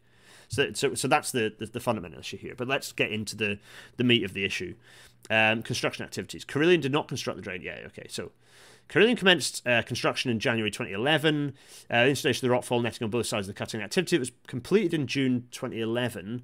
The work on the downside cutting face was planned to take place before drain construction work commenced to prevent site congestion at the crest of the slope. A temporary access staircase was constructed of wood down the slope at the north end of the cutting to provide a walking route for staff to access the east side of the railway by passing under the nearby Bridge 325. Okay, so that's kind of the kind of temporary works stuff that they were doing. Preparation for construction work, Carillion site engineer prepared a work package plan. That's absolutely standard. This document described how work would be undertaken both inside and outside the railway boundary fence. Fine. So this was revised a few times before the drainage work commenced. That's pretty standard. It'll go back and forth. Designers input into the work package plan. It might well be that we were, but certainly that construction work package plan will be a Carillion document. They'll have done dozens of them, thousands of them, really, for their work. Carillion site engineers submitted various technical queries to ARAP. Standard, we get TQs from the contractor. TQ form was a single-page document which Carillion used to formally raise questions or queries about the design or drawings. Okay. This is running long enough that it might split into a 2-episode one, by the way. I had a feeling it might happen. I just wanted to let it happen, let the flow happen naturally. Yes, so Tom's asking a question. Tom, is there no quality control on what is designed against what is installed? Absolutely there is. We'll get to that, though. We'll get to that. There absolutely normally is, yeah. So is everyone happy with the fact this will split? I think it's right that it splits into 2, because I don't want to rush it. I want this to go at the speed that it does. It might well be that it's 3. I just think that it's good for us to go through this and learn. So it might be a bit of a kind of a 3-parter in the end. In April... okay, so that's fine. That's the work package plan. So various TQs. Most of the TQs raised during the contract related to the rock netting works, but TQs 19 and 20, which were submitted at the same time, specifically related to the steeply sloping section of the drain.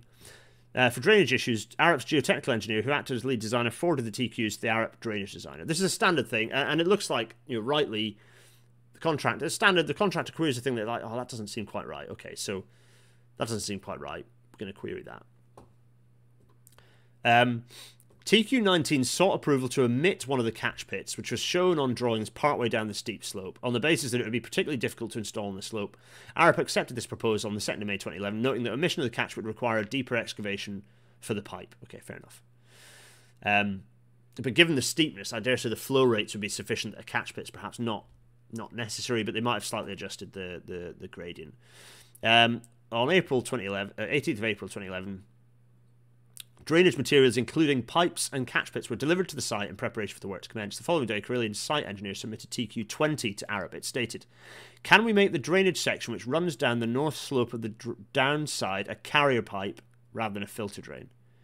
I would think the single-size aggregate which is used for backfilling the drainage section will be washed out during high flows of water." Okay, interesting, yeah. "Will the drain actually collect water on this gradient? It seems that the water runs down the steep slope parallel to the drain rather than towards the line perpendicular to the drain." Interesting, okay, yeah. "It is uncertain what triggered Carillion's concern about the risk to aggregate washing." I'm just reading this out, sorry, but it's kind of...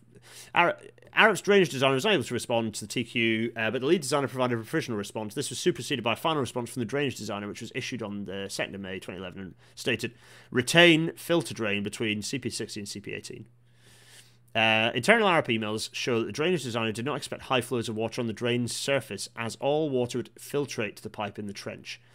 He also expected that the geotextile fabric would provide protection against washout. Neither the drainage designer nor the members of RAIB's team were aware that this geotextile fabric would later be omitted in some areas during construction."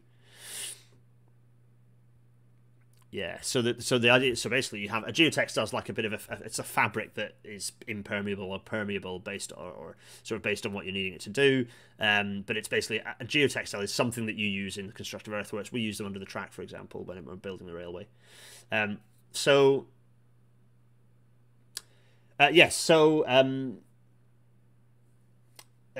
Yes. Then I'm just reading what people are saying about it being a one or two parter. Yes, Gareth. I think Gareth. Yeah, I think it will split. Not least because I'm recording something else later on tonight. So and I'd like to. I don't want this to be so hefty that people don't get anywhere near it. I think splitting it is probably a good idea. So maybe what I might do is split it by sort of section, and then we'll, anyway. I'm going to keep going certainly to the end of this bit. I think the drainage might take us through to the end of the night. Sorry, so the geotextile was intended to be installed over the top of that filler material around the filter drain, kind of penning it in a bit, basically. That was the design. And so you can understand that design logic. I can follow that. Yeah, so that's kind of what was expected. The decision to retain the filter drain was questioned by Carillion's site agent, who responded the same day. "Can you please ask your drainage engineer to explain why this is required? I cannot see what water will be collected by this drain, and it will make it much more difficult and expensive to install, and it seems to be acting as a carrier pipe for the upper slope drainage anyway." This is relevant. I'm conscious that these people are still working, still practicing. I don't want to second guess, but and I might well have worked with these people. I don't know if the names are mentioned here. I dare say they're probably not, because it's not supposed to be a blame game situation. It's understanding the problems. But I've come across this sort of situation before from a contractor, and I'm going to go through this. I'm not trying to paint designers as angels and contractors as devils. That's not the situation here. But it's worth us saying clearly here there is the Carillion site agent. Or the person on site has already made their mind up as to what the water behaviour is here. So the reason why CDM is relevant is because the construction design and maintenance, the construction design and management regulation, CDM 2015, very carefully and precisely stipulate the responsibilities of who is a designer, who is a contractor, the person actually building the thing, and indeed who's a client, but certainly the relationship between designer and builder, the designer and the contractor, is explicitly laid out. And the reason for that is because the responsibilities have to be the responsibility of designing, of shaping, of specifying what the thing should look like has to fall onto one party, and that would be the designer. So having a contractor second, and likewise, you'd never have a designer. You should never have a designer specifying. You should never have a designer being involved in construction activities and getting and kind of that stuff. So temporary works being an example where the line is slightly blurred, but yes. So we've got a situation here. That quote really worries me because it's clear that there's some doubt that already the site engineer is doubting the designer. Contractors are doubting the designer. And the contractor is presupposing what the flow of water is on site. Now, we can always learn from as a designer, I'm always listening to the contractor. I'm always listening to what their experience is. I'm always listening to what they have to say about the installation.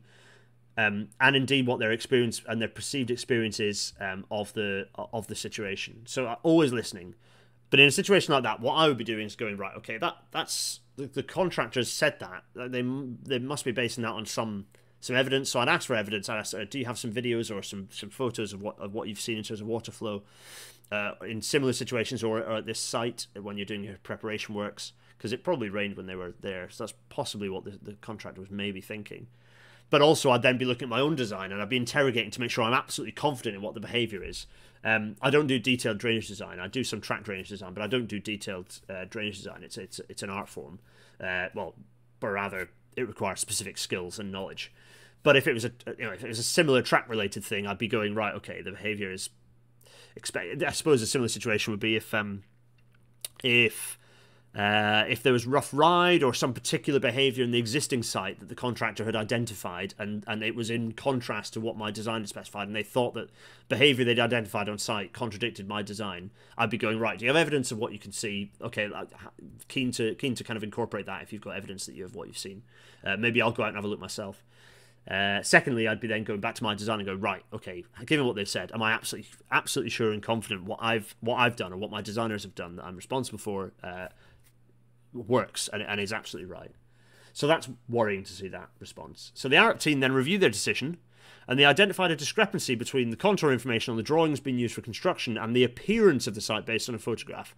So the lead engineer responded to that. Okay, so they've identified, okay, they've gone, right, okay, yeah, it's worth us looking at. We'll have a look.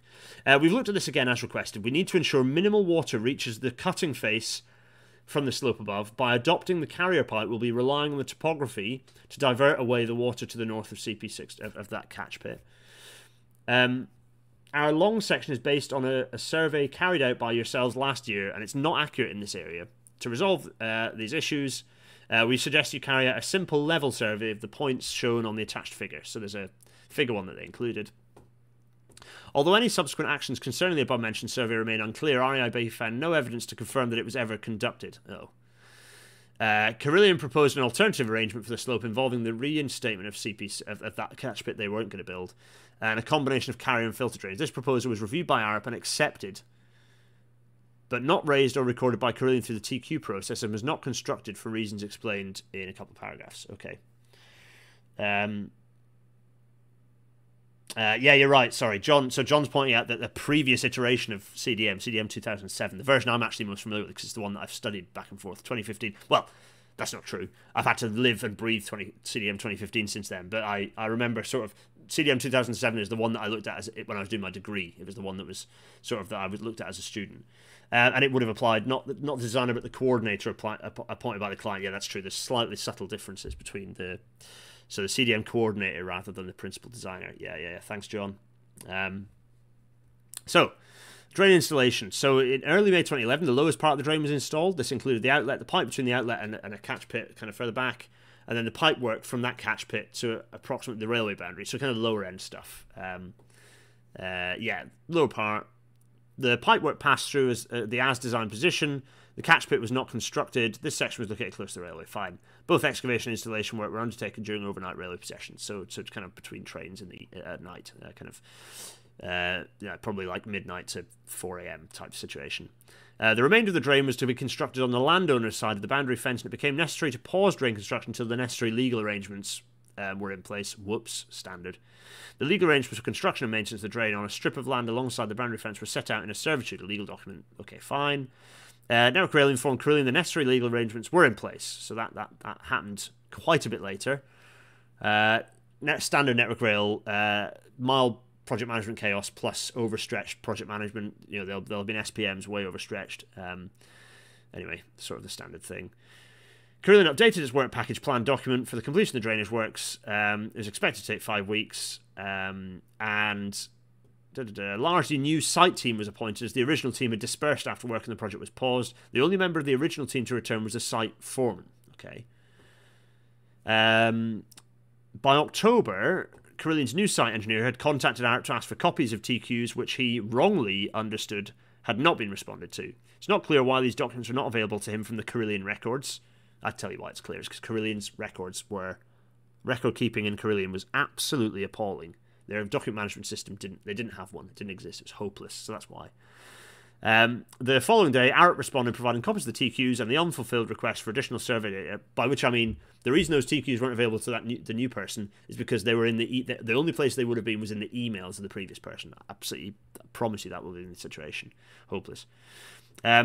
These included TQ19 omitting the other catch pit fine. Details of Carillion's alternative proposal were not provided as the proposal had not been submitted as part of a formal TQ. So the alternative proposal wasn't taken forwards. Interesting.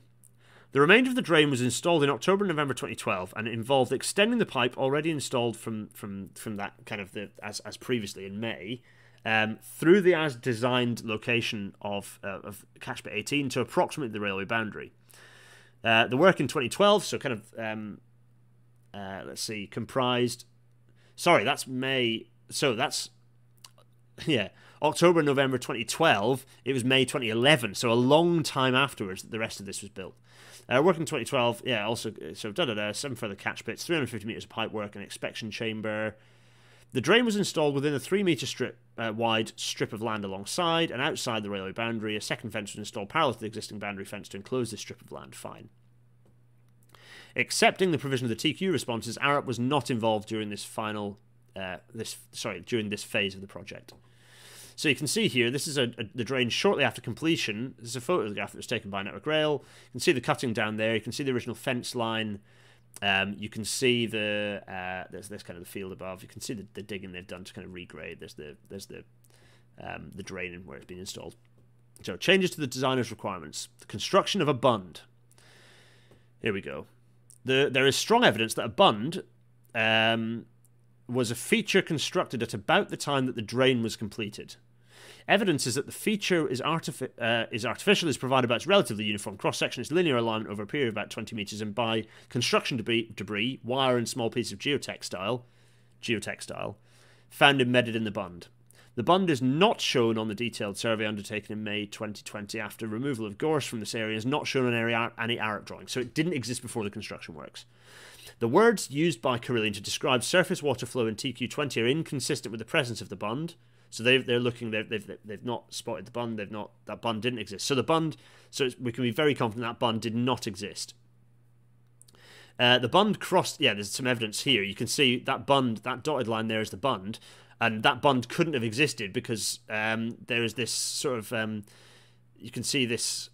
So this is satellite. This is Google Earth from 2011, April 2011. So this is kind of just before the first load of construction works, and you can see that there's a little access road, a little haul road that's been built.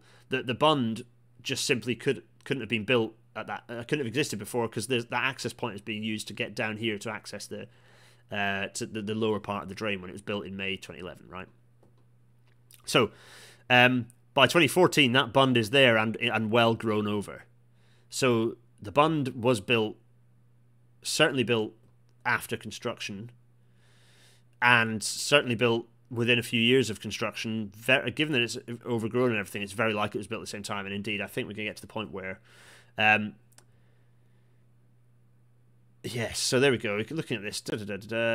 It was found, the gorse growing from the bund was found to contain tree rings indicating approximately 7 years of growth. That is growing since around 2013. There's no evidence of any construction work in the area of the bund after completion of Carillion's drainage works. So, pretty much accepted that Carillion built that bund, right? There's no evidence to explain why the bund was built, no records of any formal or informal approval for its construction. The practical effect of the bund was to constrain most water entering the funnel, so it flowed along Gully 1 and reached the 2011-2012 drain about 7 metres. As we said, it fell into this Gully 1, what we're calling Gully 1, concentrated flow 10 times more than the drainage was designed for, which is why it failed. So here we go. So Well, the designer is expecting that there was that modified version that the Carillion were getting built.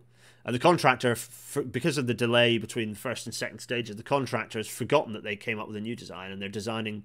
They've got the original Arup design, or rather the kind of the last accepted version of the Arup design that they're building to. So they've got sort of... So, this is just explaining kind of the connection of the existing funnel drainage into Catchment 18. Fine. Some stuff here about... so the witness evidence confirms the designer's intention was to capture whatever water flowed down the original ditch and catch it into the new drainage system. Okay, fine. Pipes entering channel in pre-2010 drainage system at as designed position of CP18. This is the photo taken by Arup, looking at the original drainage system. Examination of the site after the accident found no evidence of pipes intended to connect the pre-2010 ditch to CP18. So there's some missing stuff here. There was no hole suitable for connections of this pipe work. The only holes in the shaft of Catchment 18 were near its base and provided the inlet and outlet for the perforated pipe work.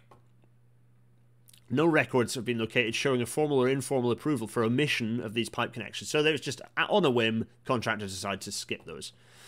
The clay pipe leading from the pre-2010 ditch was disturbed and mostly removed when the section of the...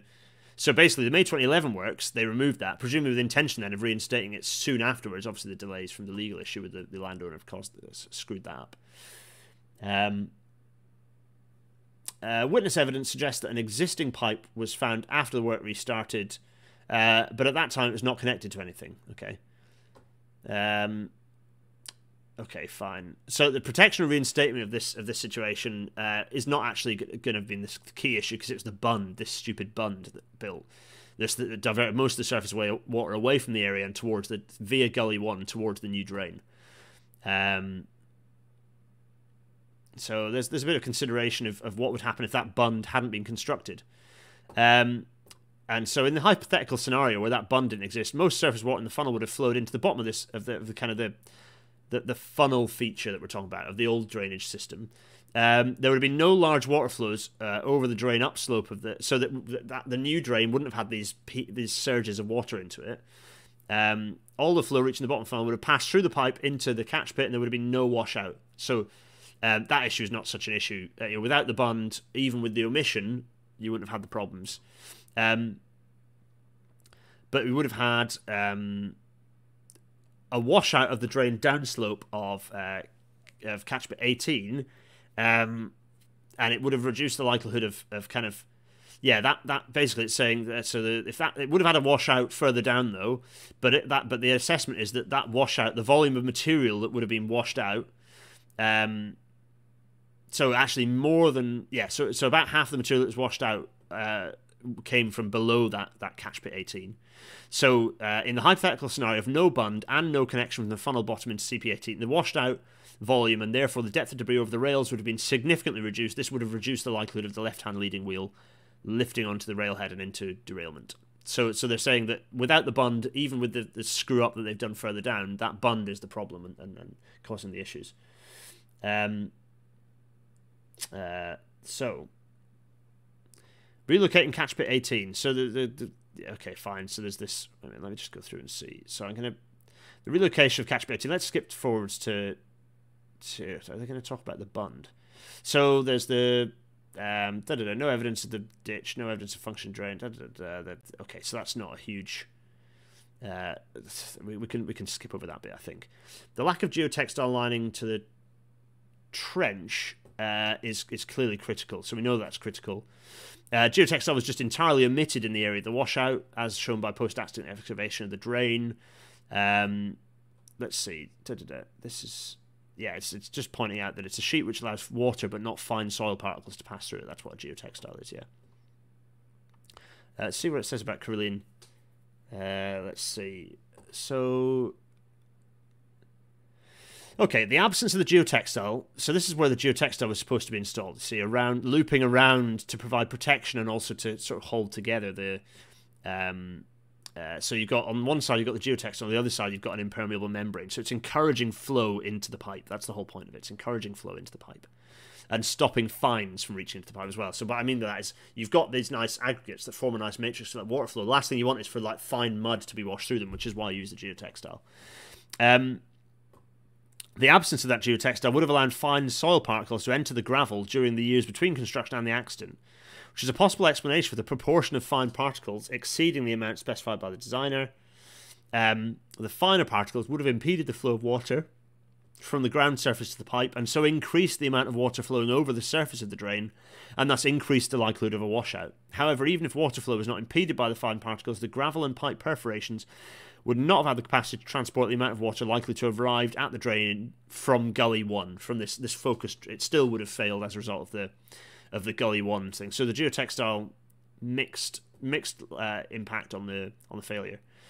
Drain under construction in late 2012, showing the section between. Yeah, so this is it under construction. You can see the geotextile there being installed. So you can see the impermeable sheet and the geotextile. You see what they look like. I get a bit of water.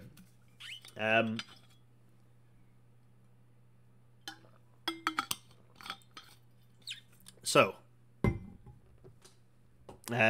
site cut holes in catch pits. Okay, I don't think those would have made much of a difference. So, yeah, there's if gravel was washed out, there would be no gravel to restrict the rate. So, yeah, it's not much you can do to understand that. But basically, site cut holes is not a good idea. They should be cut by a manufacturer and adjusted, because that ain't good. That ain't good. You can see that in-site cut hole, and if it is done on site, it needs to be kind of done carefully and then sealed kind of afterwards. So locally dug fill upslope of so this is kind of okay. Some just pointing out that this wasn't a problem. A sharp bend was installed 1 meter down slope. This is because they're moving a catch pit away. This had little effect on drain capacity. The as-built condition of the drainage pipe, section of pipe which had been installed at an angle, so its perforations are on the side rather than the upper part of the pipe, so that's rubbish. Would have allowed the pipe water to escape from the pipe into the surrounding gravel when the pipe was only 20% full instead of 50% full. So that you can see the top is supposed to be perforated and the bottom is sealed. But then what they've done is install it on the side. So essentially it's like the top bit allows water to flow, because essentially it's creating a channel. If you rotate it, if you install it that way, you've screwed that up, haven't you? It is usual to take photos during construction, yeah. But also for those to be impersonal phones and not actually ever relayed to anyone else. I mean, they are used for as-built photos, so mixed feelings.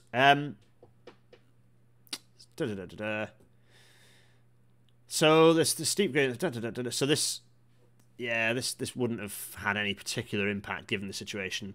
So here we go. The control of construction changes. The contractual arrangement between Network Rail and Carillion meant that Carillion was responsible for the delivery of works in accordance with designs prepared by Arup and approved by Network Rail, together with amendments agreed through formal processes during the construction phase of the scheme. Fine. No evidence of the decision-making that led to the construction of the bund has been found.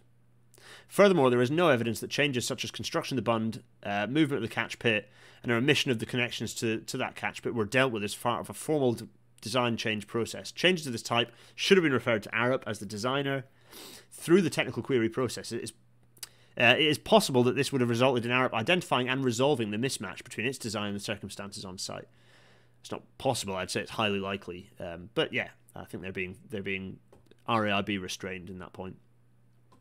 When the first phase of drain construction was complete, okay, so they're kind of describing the update of that work package plan. Yes, it only covered work outside the railway boundary, so it was incompatible with constructing. So basically, the work package plan didn't allow them to build the catch pit where they were supposed to. There's no evidence of any instruction regarding the position of catch pit being given to the site engineer for the second phase of the work. He therefore selected the position himself and made decisions concerning connections to this catch pit based on his own assessment of site requirements. The original Carillion site agent ceased to be involved from the middle of 2012. From this time onwards, a site agent on a nearby site had been asked to oversee the work.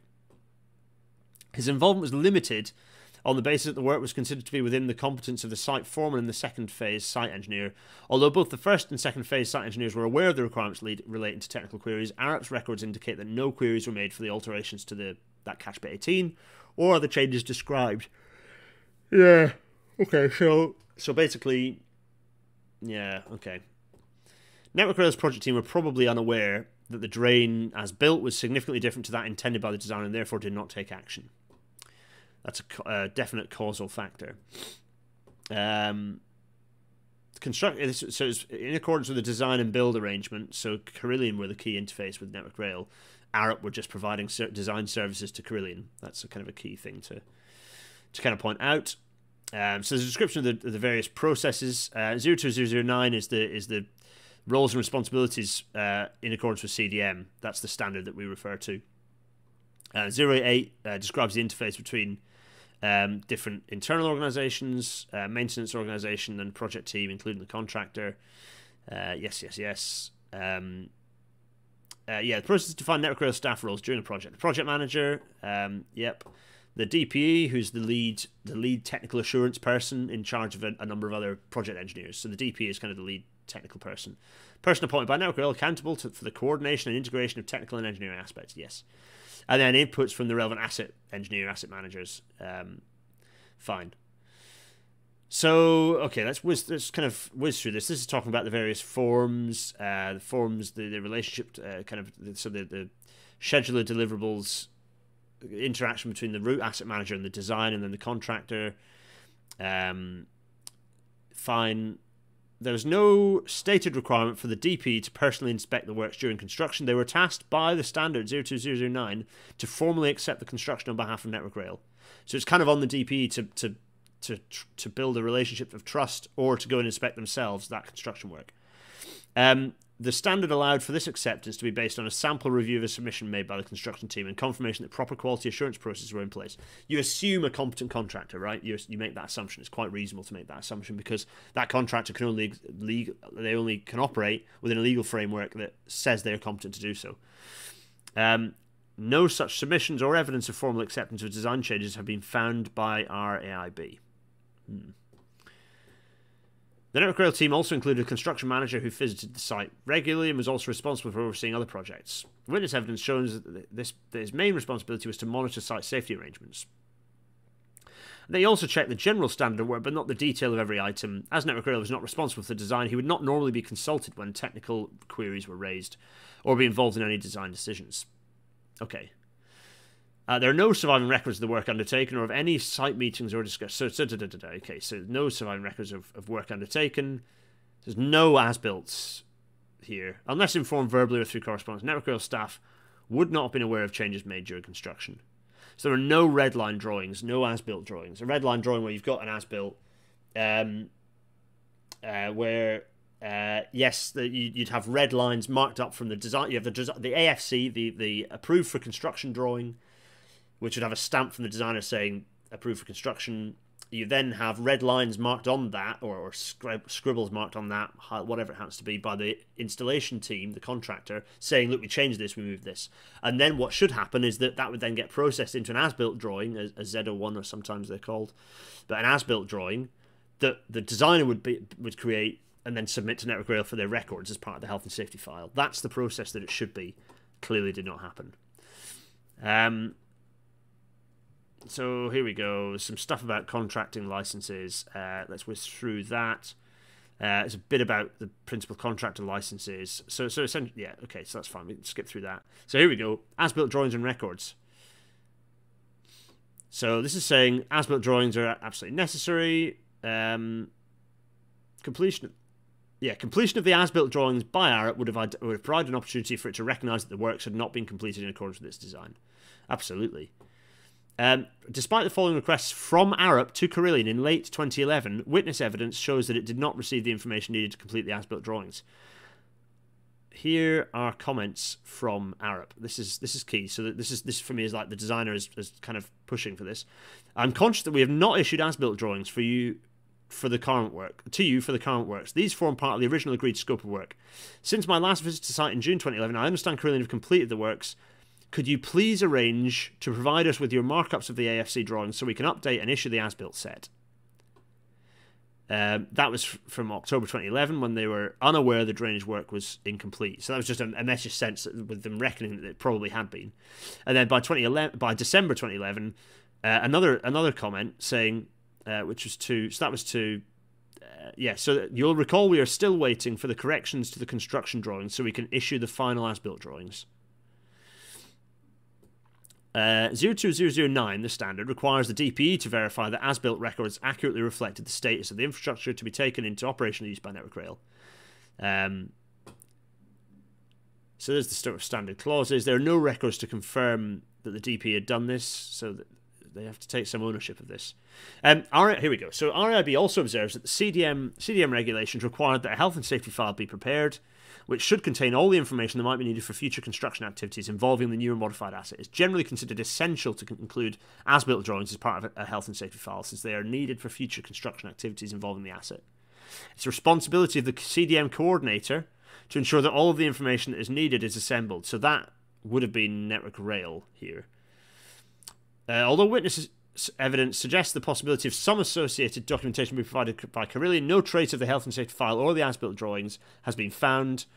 Had such a file been prepared for the drainage works at Carmont, it's possible that the absence of as-built drawings would have been recognised and rectified.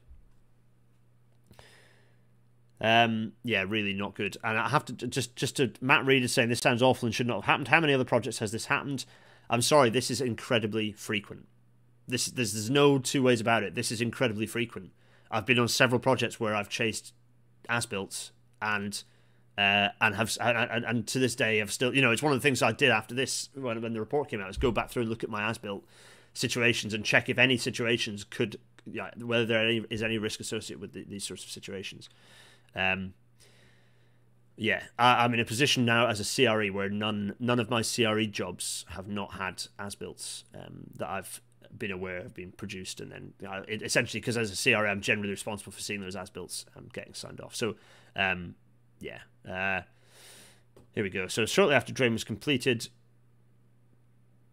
but before the associate fencing work was finished, the landowner visited the sloping section of the drain following a period of heavy rain. During this visit, he took a photograph of the steeply sloping section of the drain upslope, showing water flowing in Gully 1 and slight erosion of the gravel surface of the drain. The landowner stated that he had passed this evidence to Carillion or Network Rail. No evidence has been found relating to receipt of the image or action being taken in response to it. Bad. Very bad. This is the landowner photograph showing, this is quite obvious. So they're still kind of doing some fencing work, but there's quite an obvious flow. The gully is already happening there, you can see. The original image is overexposed. They've had to adjust it. Surface of drain in light snow, looking towards Catchment 18 and railway about 2013. Okay, so there's an inspection. They're seeing that there's washout evidence here. So there's the photograph. Very unlikely that the slight erosion of the gravel surface would have been immediately recognised as a precursor to a sudden washout, but it's clear there's a problem. Yes, so it's possible that actions such as these would have resulted in provision of safe and effect. Basically, if we paid attention to the warning, it might have been picked up. So there's a bit of a shout to everyone. Always, if you spot something that doesn't look right, no matter how it is, phone the Network Rail emergency number and report it through because that generally gets followed up, and particularly these processes are better than they were in the early 2010s. These things generally do get listed and picked up by the MOM and understood. And again, this is something that we've learned from this incident. Carmont, I wish that standards were not written in blood. I think someone else pointed it out earlier. I think someone quoted it earlier. So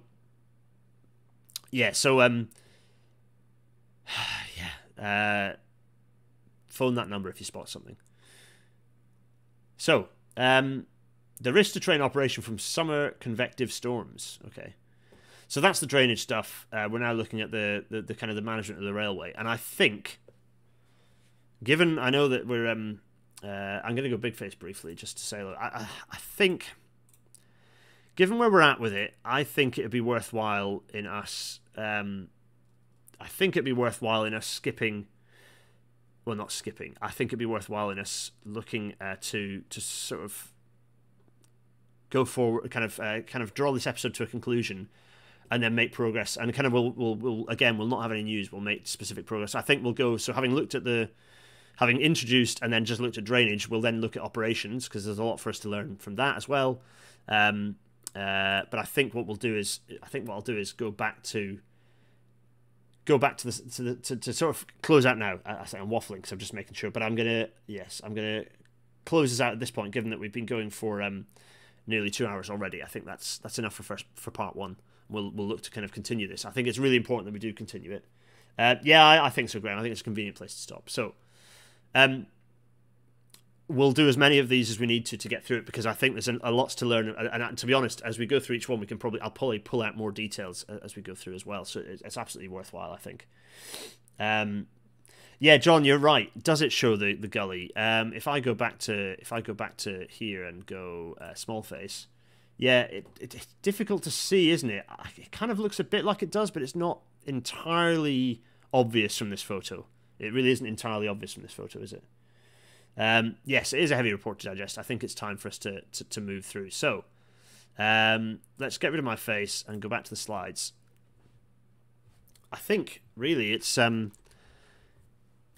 to be a difficult one, this, isn't it? There's just a lot to process, but I think it's worthwhile to go through. So this one, I'll probably rename this episode to kind of be to sort of explain what we're looking at. But this is certainly going to be part one. I don't know how many. Probably 3. I think we'll manage it in 3. We'll see where we get to. We might manage it in 2, but I think probably it'll end up being 3 because there's, again, operations. There's a lot to look at, a lot for us to kind of go. I've done a lot of detail in the drainage there because that's a domain that I understand. Anyway.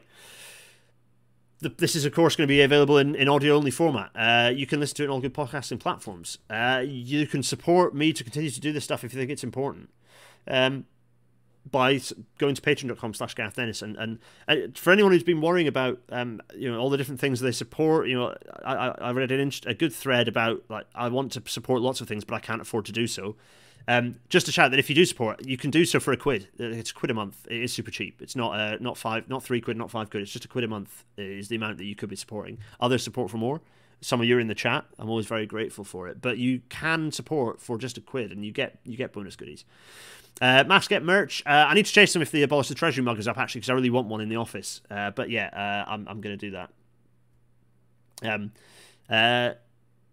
PayPal.me/Gareth Dennis for loose change and abuse, and GarethDennis.co.uk/Discord for the Discord server, where I'm sure lots of discussion, just like is happening in the chat, will continue. And there's lots of really good discussion about design and construction, the relationship between them going on in there.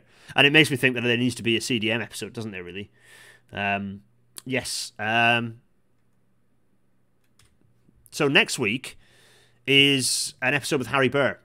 Harry Burr is joining us. Yes, the young Harry Burr. Sorry, that was a very stern voice, but actually it's going to be a nice break from it. I'll probably intersperse the current episodes with a different one as a bit of a break. So episode 107, getting involved and staying involved with transport policy, is the provisional title. It might change. Yes, so that's next week's episode, and they're continuing interesting episodes going forward. Quite a few things that I think are going to be very interesting. I know I've got a backlog of guests that people are desperate to see. So yeah, plenty of things to look at there. Right, let's go big face. I'm going to go through some of the points here. Lee reckons it sounds like a good idea to break the episode, given it's a heavy reward to digest. Yeah, thanks, Lee Render. Yeah. Tim Ballon reckons there is a clear ridgeline in that picture. Okay, yeah. I couldn't quite see it. If we zoomed in, we might be able to have a look properly. Gareth Williams, I have to say I've learned things in what we've covered this evening that will come in useful at work. So thank you. Yep, no, you're welcome, Gareth. I think hopefully this is certainly for any design colleagues. This is obviously particularly relevant. And can we send an Abolish the Treasury mug to Dishy Rishi? We absolutely can, yes. Everyone, this has been... I mean, as RailNet is never particularly well planned. I never know exactly how things are going to be, and I prefer it to feel natural. I prefer it to feel like a natural flow. I don't want to rush something like this, because this is probably one of the more important subjects we've covered in the whole lot. So it's, yeah, I think it's worth pausing, taking stock, and then me going and helping do some preparation for the thing that I'm recording momentarily. But it only remains for me to say cheerio to everyone. Thanks for following. It's been a tricky one, but yeah, it's been a pleasure. And I will see you next week. Cheerio, everyone. Cheerio.